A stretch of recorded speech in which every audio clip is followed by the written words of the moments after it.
السلام علیکم ورحمۃ اللہ وبرکاتہ۔ میرے نہایت ہی قابل احترام بہنوں، بھائیوں، دوستوں اور بزرگوں، میں اللہ تعالیٰ کے فضل و کرم سے بالکل خیریت سے ہوں اور اللہ تعالیٰ سے امید ہے کہ آپ سب بھی خیریت سے ہوں گے۔ میری اللہ تعالیٰ سے دعا ہے کہ اللہ تعالیٰ آپ سب کو صحت اور تندرستی عطا فرمائے۔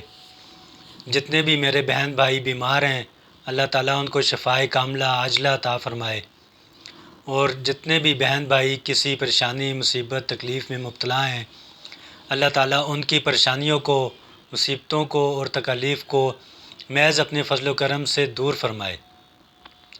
اور میرے جو بھی بہن بھائی بزرگ کسی قرض میں مبتلا ہیں، تو اللہ تعالیٰ ان کے قرضوں کی ادائیگی کا غیب کے خزانوں میں سے بندوبست فرمائے۔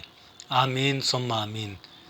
میرے پیارے بہنوں بھائیوں، اگر آپ کو میری ویڈیوز پسند آتی ہوں تو ضرور لائک اور شیئر کر دیجیے گا، اور سبسکرائب کے بٹن کو بھی دبا دیں تاکہ میرے آنے والی ویڈیوز آپ تک پہنچتی رہیں اور میری حوصلہ افزائی ہوتی رہے۔ میرے بہنوں بھائیوں، ہمیں ہر وقت اللہ تعالیٰ کی ذات سے پر امید رہنا چاہیے۔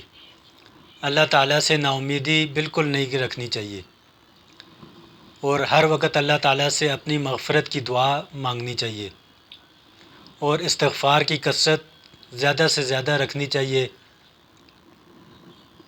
فرمایا، علماء کرام سے یوں سنا ہے کہ جو شخص استغفار کی کثرت رکھتا ہے، اللہ تعالیٰ اس کو ایسی جگہ سے رزق پہنچاتے ہیں کہ اس کے وہم و گمان میں بھی نہیں ہوتا، اور اللہ تعالیٰ اس کے رزق میں بھی برکت عطا فرماتے ہیں اور گناہوں کو بھی معاف فرماتے ہیں۔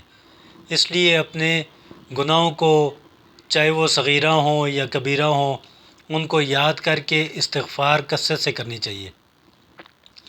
آج میں آپ کو جو واقعہ سنانا چاہتا ہوں وہ حجاج بن یوسف کا ہے کہ وہ کس طرح مرتے وقت اس کی زبان پر ایک کلمہ جاری ہو گیا۔ حجاج بن یوسف جو تھا وہ بنو امیہ کا بہت ہی ظالم اور انتہائی سفاک گورنر تھا۔ اس نے تقریباً 1,00,000 انسانوں کو اپنے ہاتھ سے قتل کیا، اور جو اس کے حکم پر قتل ہوئے ان کا تو کوئی شمار ہی نہیں ہے۔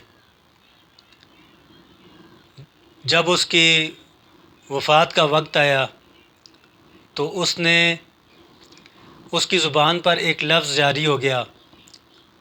اس نے اللہ تعالیٰ سے دعا مانگی کہ یا اللہ، یہ سارے آپ کے جتنے بھی بندے اور بندیاں ہیں، یہ میرے بارے میں یہ کہتے ہیں کہ اللہ تعالیٰ اس کو کبھی بھی نہیں بخشے گا، تو میری اللہ تعالیٰ آپ سے دعا ہے کہ آپ مجھے بخش دیں، اور میری آپ سے امید ہے کہ آپ مجھے ضرور بخشیں گے۔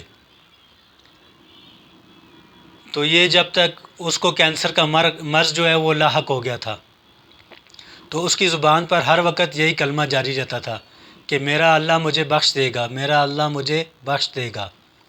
اسے اللہ تعالیٰ کی ذات پر قوی امید تھی۔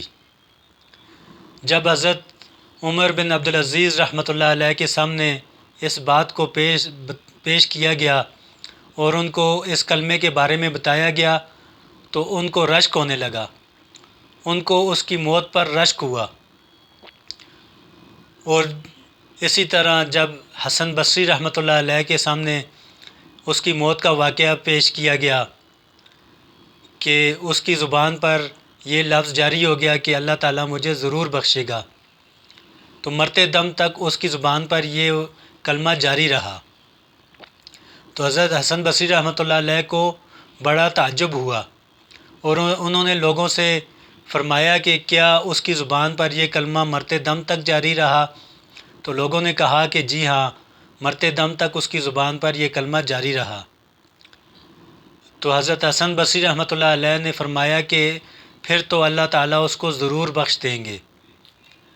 تو اس قصے سے میرے بہنوں، بھائیوں اور دوستوں، ہمیں یہ سبق ملتا ہے کہ ہمیں اللہ تعالیٰ سے ہر وقت پر امید رہنا چاہیے۔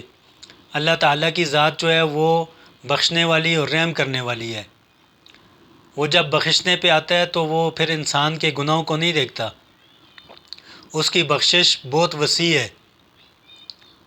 وہ بہت بڑا، اگر کوئی بہت بڑا گناہ گار ہے تو وہ صدق کے دل سے اگر توبہ کرے گا تو اللہ تعالیٰ اس کو بخش دیتے ہیں۔ تو ہمیں بھی چاہیے کہ ہم بھی اللہ تعالیٰ سے بخشش کے اور مغفرت کے طلبگار رہیں، اور اس کی ذات سے قوی امید رکھنی چاہیے۔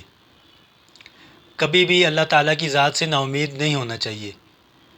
تو میرے بہنوں بھائیوں، میری آپ سے پھر دوبارہ یہ ریکویسٹ ہے کہ اگر آپ کو میری ویڈیوز پسند آتی ہوں تو ان کو لائک اور شیئر کر دیا کریں، اور ساتھ ہی سبسکرائب بھی کر دیا کریں، اور کامنٹس میں بھی اپنے کامنٹس لکھ دیا کریں کہ اگر مجھ سے کوئی غلطی ہو جایا کرے تو تاکہ میں اپنی اس غلطی کی اصلاح کروں اور آئندہ وہ غلطی مجھ سے سرزد نہ ہو۔